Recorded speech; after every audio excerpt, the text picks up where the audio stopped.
Viejas preguntas, nuevos planteos, un nuevo amanecer, un nuevo sol, un nuevo día.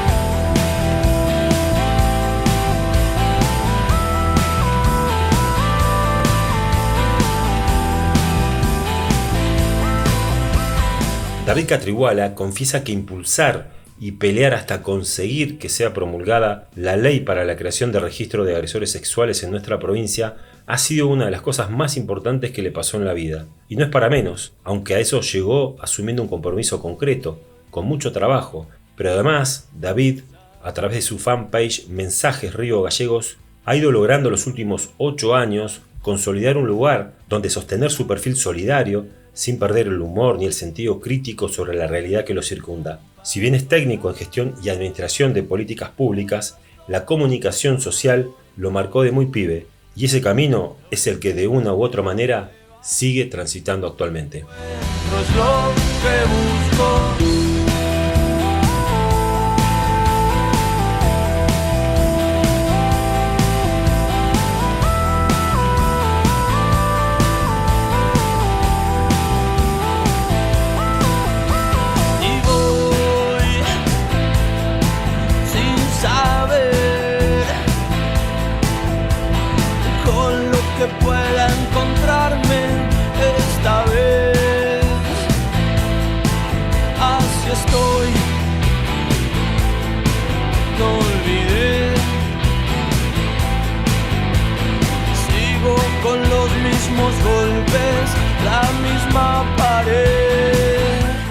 ¿Maratea? No, me parece impresionante lo que hace el chabón. Pero digo, a ver, él, digamos, las tiene todas a favor, esto de que es lindo, de que tiene un montón de cosas, digamos, que están a favor y que hace que pueda hacer un montón de cosas. Y la realidad es que hay un montón de Santi Maratea en todos lados.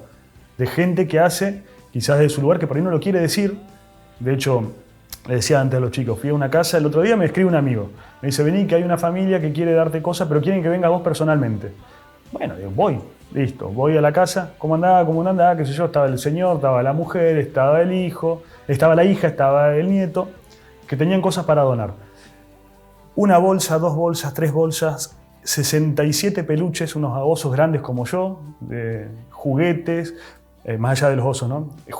Ositos de peluche desde los ositos cariñositos a la fecha, o sea, 2 generaciones de ositos de peluche impecables. Y así también, bebecitos, de hecho hablé con Graciela Suárez, se los tengo que llevar ahora más tarde.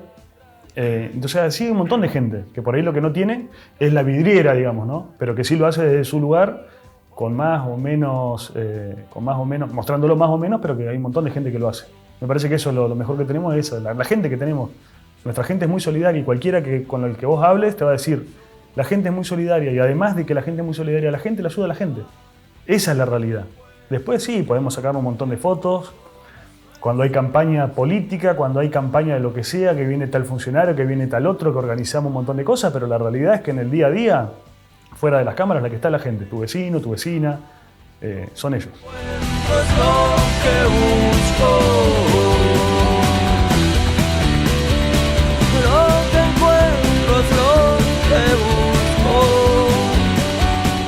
Empecé en febrero del 2014. Empecé en realidad sacando fotos de grafitis.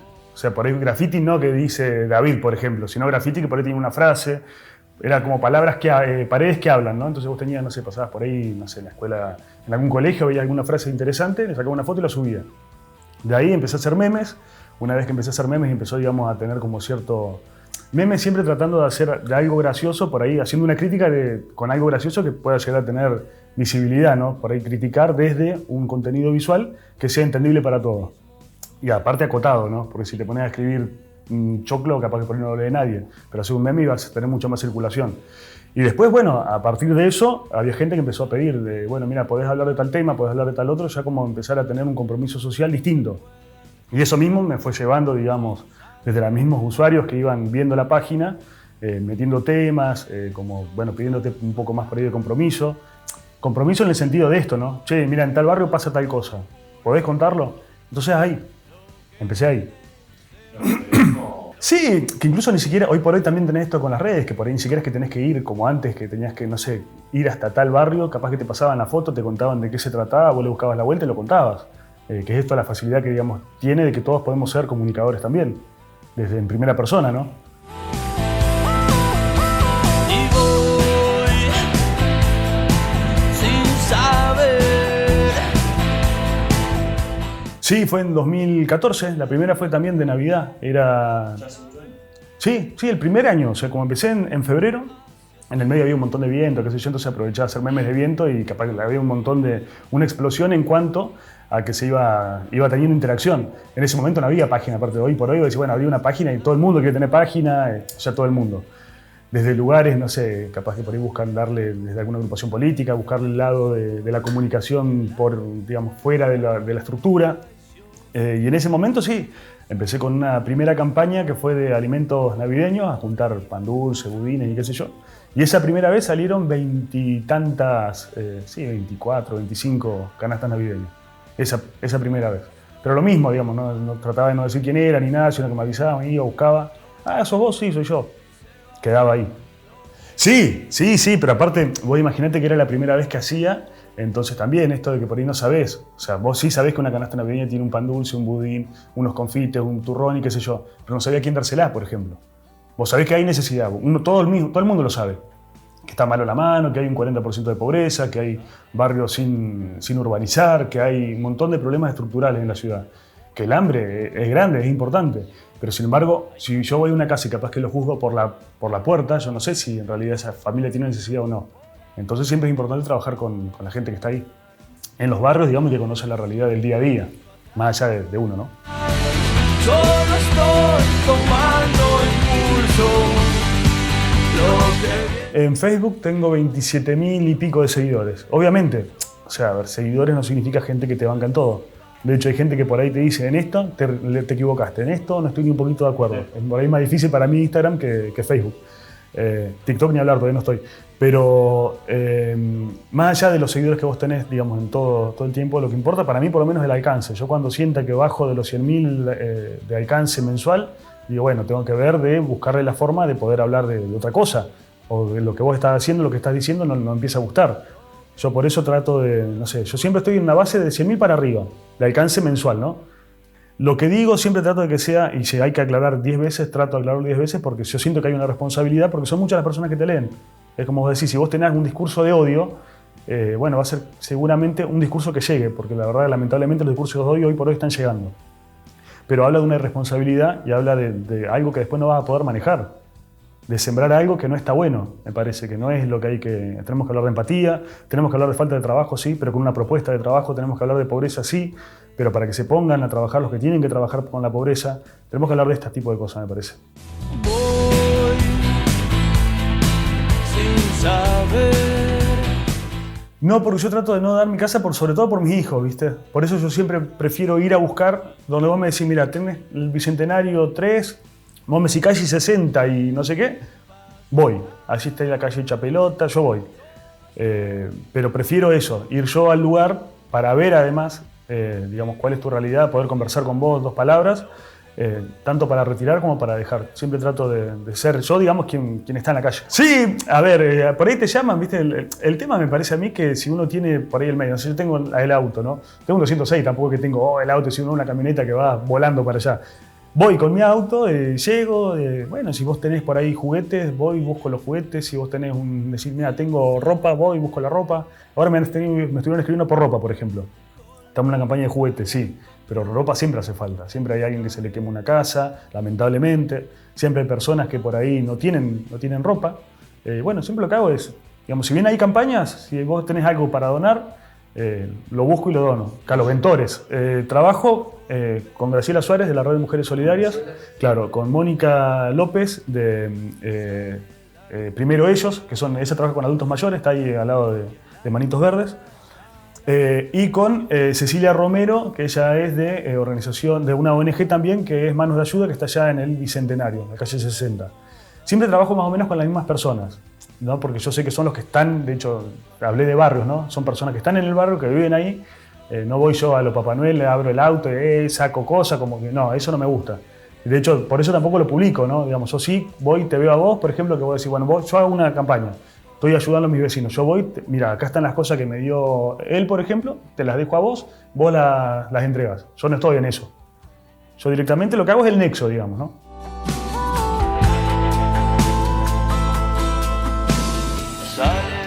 La realidad es que yo también tengo 2 hijos, que también trabajo. De hecho, digamos, tengo un trabajo y además igual siempre trato de rebuscármela por, no sé, si por ahí alguien dice, bueno, qué sé yo, tengo una changa de pintura, capaz que también hago la changa de pintura, que no podría dedicarme el 100% a estar en un lugar. Porque de hecho, como te digo, por ahí, obviamente, uno tiene hijos, tiene que llevar un hijo acá, tiene que llevar otro hijo allá, tiene que estar acá, tiene que estar allá, el laburo y todo este tipo de cuestiones. No me lo dejarían, digamos, no podría hacerlo. No podría hacerlo porque no dedicaría el 100% de mi tiempo y esa es una realidad. Y frente a esa realidad yo creo que es mejor acompañar a los quienes sí lo están haciendo.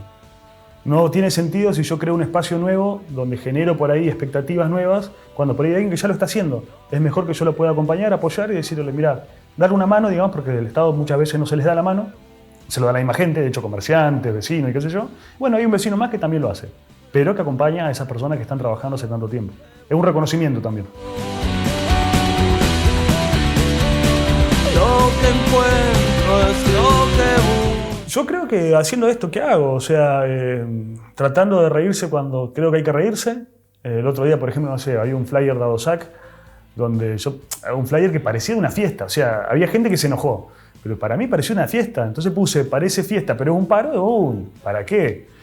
Me bardearon, me putearon en colores. Pero bueno, o sea, por ahí también uno trata de tener una picardía o alguna polémica, digamos, que por lo menos para mí podían usar otro tipo de flyer. O sea, no me parece que es algo que se me escapó. Usé el diseño de fiesta cuando tenía que haber usado el clásico.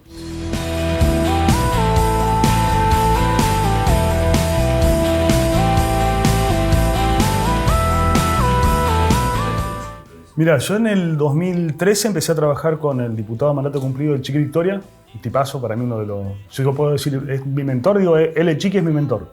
Me enseñó a laburar, digamos, en lo que es la parte legislativa. De hecho, ya en el 2013, 2014 empezamos a hablar del boleto estudiantil gratuito, yo estaba en AUMPA. Hablar, digamos, se habló siempre, ¿no? La izquierda, de hecho, es una de las banderas que llevan adelante siempre, pero nosotros ya presentamos el proyecto de ley en ese momento. Lamentablemente quedó ahí, no pasó nada, presentó otro diputado un proyecto, se sancionó, de hecho hoy tenemos una ley que es la del boleto estudiantil gratuito, no se cumple porque no se reglamentó. A partir de ese momento, bueno, seguí trabajando con él, terminó el mandato, empecé a trabajar en la parte de prensa, volví a mis orígenes, ¿no? Claro. Y viendo por ahí que en cuanto a los registros de agresores sexuales se iba dando en muchas provincias y en Santa Cruz no, en Chubut estaba del 2008, por darte un ejemplo. Digo, bueno, esto hay que legislarlo, y hay que ponerse a escribirlo, hablar con gente, con abogados, con psicólogos, con gente que sea, para poder llevarlo adelante. Empezamos de esa manera con compañeros de trabajo ahí en la legislatura, y una vez que lo tuvimos, digamos, redactado, se lo di a una amiga psicóloga, a un amigo abogado, incluso lo leyó un juez. Yo siempre digo lo mismo, ¿no? Porque dice, no, un juez. Sí, un juez de Santa Cruz leyó el proyecto y dijo, está genial, David, preséntenlo porque no hay ningún pero. Bueno, después sí hubo peros por todos lados, pero, digamos, así fue como surgió el proyecto. Digamos, públicamente estamos todos de acuerdo de que debe haber un registro de agresores sexuales, que necesitamos saber quiénes son, que tiene que haber un posicionamiento concreto del Estado para con las víctimas de sus familias. En eso estamos todos de acuerdo, pero la realidad es que el sistema y quienes forman parte del sistema muchas veces ponen trabas. Ponen trabas sin decirlo y otras veces sí diciéndotelo cara a cara, como me ha pasado. Por ejemplo, en su momento cuando presentamos el proyecto, al no avanzar, en Santa Cruz PAICAM lo llevaba adelante desde el año 2007-2008. Ya había presentado proyectos. Lo había presentado en su momento Jorge Cruz, se cayó también, no se avanzaba. Yo nunca lo tomé como algo personal porque en mi historia de vida, digamos, no he tenido ninguna situación de abuso, pero cuando empezás a ver todas las trabas que hay, cuando empiezan a ver personas que te dicen, mira, a mí me abusaron y esto no lo dejes caer o ese tipo de cosas, y empezás a ver todos los problemas que hay a nivel estructural, digamos, ¿no? Te comprometés más desde lo personal. Ahí sí lo tomás como una lucha personal y decís, bueno, mira, capaz que algo con lo que yo estaba trabajando, lo haces carne y decís, bueno, esto hay que ir hasta las últimas consecuencias, que de hecho fue lo que hicimos. Insistiendo con los consejos deliberantes, tuvimos sanciones del Consejo Deliberante. Yo no sé si en la historia de Santa Cruz hay otro proyecto que haya tenido apoyo de consejos deliberantes así. De Río Gallegos con el Chucky Leguizamón, Puerto Santa Cruz con Leo Paradis, 28 con Españón, en Puerto San Julián con Susana Martinich, bueno, en Río Turbio con Alicia Jara. Todo un trabajo de gente que yo no conocía, salvo el Chucky, el resto no lo conocía ninguno. Pero bueno, esto de por ahí tender redes con gente conocida, con gente amiga que se posicione concretamente. una vez que salió la sanción de la ley, el proyecto estuvo a una semana de caerse. Cuando un proyecto entra a la Cámara, vos tenés por el artículo 108 de la Constitución Provincial 2 años para que se trate. Cualquier proyecto, si en 2 años no se trata, el proyecto se cae. Claro, el proyecto pasa a archivo y se tiene que volver a presentar. Tiene que haber algún cambio, tiene que haber algo para que no, digamos, porque el mismo proyecto, obviamente, si no se sancionó antes, no se va a volver a sancionar. Cuando estuvo por caerse, estaba en 3 comisiones. Mira, ahora justo haciendo memoria, ¿no? En una de las comisiones una vez fuimos citados y no hubo quórum, por ejemplo, para darte el ejemplo. Es decir, vos me invitás para que pueda presentar el proyecto a ustedes que son legisladores y no había ninguno. O sea, habían 2, pero no había quórum. Entonces, bueno, lo presentamos para 2 legisladores y vos ahí te das cuenta, digamos, cuál es más o menos el posicionamiento. Era un tema que no estaba en agenda por ahí política, sí en la agenda social, sí en la agenda mediática, porque de hecho, tanto con ustedes como en un montón de medios hablamos un montón de veces, pero no en la política.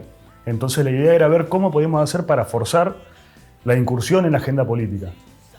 Bueno, obviamente desde las redes sociales es todo mucho más sencillo, digamos, por poder tener voz desde un lugar concreto, con los medios, obviamente con los casos de abuso, que más allá de lo que uno por ahí puede llegar a opinar, la realidad es que la Organización Mundial de la Salud dice que 1 de cada 5 niñas menores de 18 años ha sido víctima y 1 de cada 13 niños de alguna situación de abuso. Son datos concretos, reales, y si uno le pone una cara, le pone una historia, le pones un juguete, le pones todo el contexto que hace una persona, vos decís, no tiene que haber tintas medias en cuanto a este tipo de temas, ¿no? Hay tantas cosas por cambiar. Bueno, mirá, una vez que se sanciona una ley, digamos que, como decía antes con el boleto estudiantil gratuito, una vez que se sanciona una ley no es la finalización y no es que ya está, vos después tenés que reglamentarlo, o sea, vos no, lo tiene que reglamentar el Poder Ejecutivo. Pasó también, se sancionó en el 2019 y se reglamentó recién en 2021. Tardamos también para que haya una reglamentación, pero sí también tenés, por ejemplo, por otro ejemplo, el Registro Único de Personas Violentas, donde estamos, digamos, es un tema que está en agenda hace mucho tiempo, la violencia de género. Tenemos una ley de Registro Único de Personas Violentas y no está reglamentada. Entonces, digamos, cuando se dejan los temas, digamos, cuando nadie dice, bueno, mira, este tema hay que llevarlo a fondo, con decisión política y gastando lo que haya que gastar y poniendo lo que haya que poner, porque obviamente siempre hay consecuencias. Pero si vos no digamos, lo dejás pasar, lamentablemente queda en la nada. Este ya está sancionado, está aplicándose. Claro, de hecho, cuando fue uno de los casos más emblemáticos, por ahí también de Santa Cruz del año pasado, si mal no recuerdo, cuando fue el juicio al ex cura Parma, el primer, digamos, representante de la Iglesia Católica condenado en Santa Cruz por abusos sexuales, al momento en que se lee su sentencia se ordena que se inscriba en el registro de agresores sexuales. Y de hecho después salió la reglamentación, entonces cualquier persona que haya sido agresor sexual o que haya cometido el delito de grooming, porque nuestra legislación al ser tan actual nosotros lo incorporamos como grooming también, pasa a integrar el registro. Lo que encuentro es lo que busco. Es que sí, porque aparte uno también lo ve, cuando por ahí también es una herramienta, digamos, y es un posicionamiento concreto, pero además también es un apoyo para las familias de las víctimas. De hecho, lo ha dicho el año pasado la jueza López Lestón, de que cada vez habían más casos que se denunciaban. Y no es que hay más casos, sino que son más las denuncias, porque hay un posicionamiento concreto también no solo desde el Estado, sino desde la sociedad en acompañar. Y uno lo ve en todos lados, a lo largo y ancho de Santa Cruz hay manifestaciones, hay movilizaciones, hay familias, como pasó con el caso de Maldonado, donde estuvieron acampando las mamás de las víctimas para que haya una fecha de juicio. Yo con ellas estuve charlando una noche, igual fui a charlar con ellas, a conversar. Y bueno, esto de que por ahí la justicia, si no... Uno entiende que la justicia está saturada, uno entiende que necesitan seguramente un montón de otras condiciones, digamos, no solamente en cuanto a lo económico, sino también en cuanto a las personas, ¿no? En cuanto a su recurso humano, claro, y que hay muchísimas cuestiones que tienen que trabajar. Pero también me parece que ahí deben haber prioridades, y los casos de abuso sexual tienen que ser prioritarios en cuanto al tratamiento, que se eleven a juicio, que haya juicios, que haya condenas. Eso es importante desde siempre.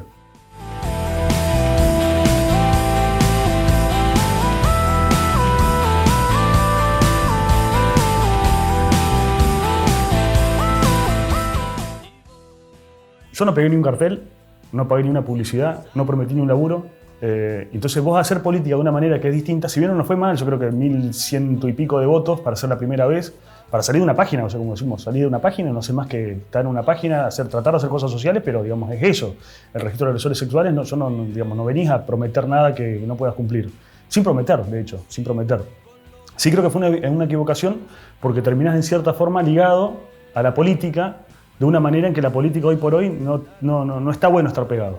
De una política que, por ahí, si yo te voy a pedir algo, si yo hoy te quiero ir a pedir no las zapatillas sino las medias ahora, vos decís, pero vos querés hacer política partidaria. Entonces, por ahí entender de que la política que vos querés hacer es pública en realidad, tiene que ver con... Se habla mucho en esto de materia de derechos y qué sé yo, pero la realidad es que hay que garantizarlos de verdad y los garantiza a la gente le ayuda a la gente. De hecho, uno lo ve en todos lados, o sea, es la misma gente la que te acompaña, la misma gente la que apoya, es la misma gente la que da una mano, la que tiene que escuchar, te escucha. Siendo funcionario es todo mucho más para la cámara, digamos, ¿no? Mucho más, no sé, mucho más vender algo que en realidad no es. Y me parece que eso...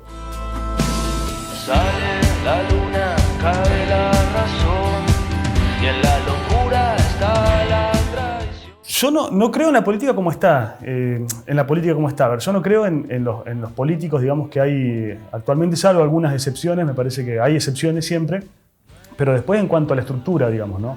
En cuanto a los temas que se hablan, en cuanto a los derechos que se defienden, en cuanto a un montón de cuestiones que son cuestionables, y más en contextos como los que uno ve, los que uno observa.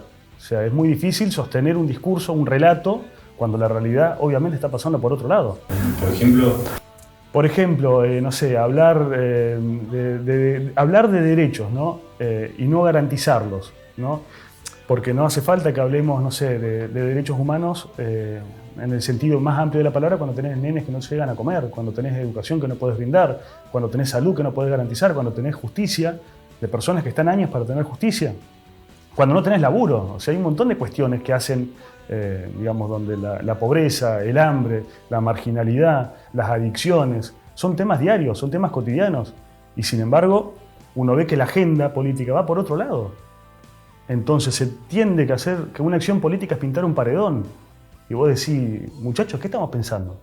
O que una acción política es pagar la publicidad en Facebook que venga un dirigente de Buenos Aires. Entonces, después nos asustamos cuando hablan de la palabra casta, pero vienen digamos, como a poner en tela de juicio este tipo de cosas, me parece a mí. Yo lo he dejado lejos, Milei, pero digo, me parece que es uno de los que te pone en tela de juicio este tipo de cosas. Y la misma sociedad, obviamente, con menos conocimiento, menos inocencia, cae en esos discursos. ¿Por qué? Porque vos lo estás viendo. A vos no hace falta que te cuenten de que hay pobreza, no hace falta que te cuenten de que tal cosa. Vos lo ves. O sea, lo ves, lo percibís, ves que el mango te alcanza cada vez menos, que con menos de 100.000 pesos, a nivel nacional, ¿no? Porque esto no es algo que la canasta básica total supera los 100.000 pesos y sin embargo tenés sueldos de 60.000 pesos. En el Estado, donde el Estado te avala sueldos de hambre. Entonces es muy difícil, digamos, ¿no? Es muy difícil.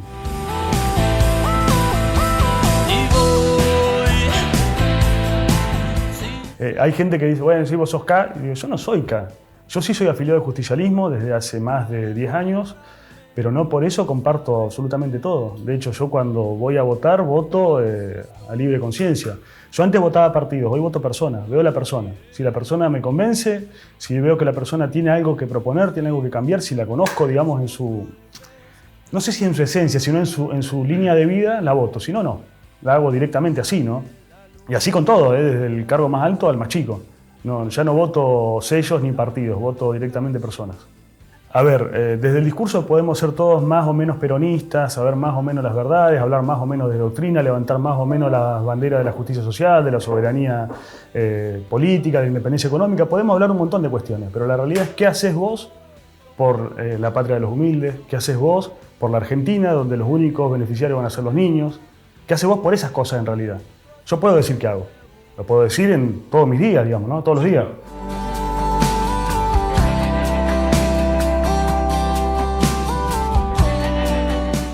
Bueno, no se ve, la realidad es que no se ve, porque yo creo que hemos tenido una oportunidad que ha sido impresionante, increíble, y sin embargo somos una provincia rica que tiene minería, que tiene petróleo, que tiene, bueno, obviamente, ¿no? Industria pesquera, que tiene fruta fina, que tiene turismo, que tiene cantidad de cuestiones, y la realidad es que digamos, seguimos teniendo un perfil, una matriz de trabajo basada en el empleo público. Esa es la realidad, y la realidad es que no se ha cambiado. La realidad es que si bien somos los primeros productores en hidrocarburos, los primeros productores en minería, la realidad es que los pibes no tienen laburo. O sea, y uno lo ve, no es algo que decir. O sea, vos ves que hay gente que no sabe armar un currículum y cuando lo pueden armar no saben qué poner. Entonces no se capacita, no se capacitó, digamos, no hubo educación en estos años. Y obviamente frente a esas vulnerabilidades, digamos, frente a estas situaciones de vulnerabilidad social, obviamente te inciden en lo económico, te inciden en lo educacional, te hablan de oportunidades de vida. Entonces cuando vos hablas, digamos, miren, yo entiendo un montón de cuestiones, pero la realidad es que veo que hay pibes que no tienen laburo. Y vos lo ves, digamos, no es nada que sea secreto, digamos, ¿no? Uno conoce, de hecho, gente más grande que se te van pasando los años y por ahí tenés 40 años y no tenés laburo. Y vos decís, no es que no te preparaste, y no tenés laburo porque no se dan las oportunidades. Entonces, hablar de una Santa Cruz que uno mira, no sé, como decía, uno es nacido y criado acá. Yo me acuerdo que hace años vos tenías trabajo, venías de donde, nacido, criado, venido y criado, tenías la oportunidad de tener un laburo.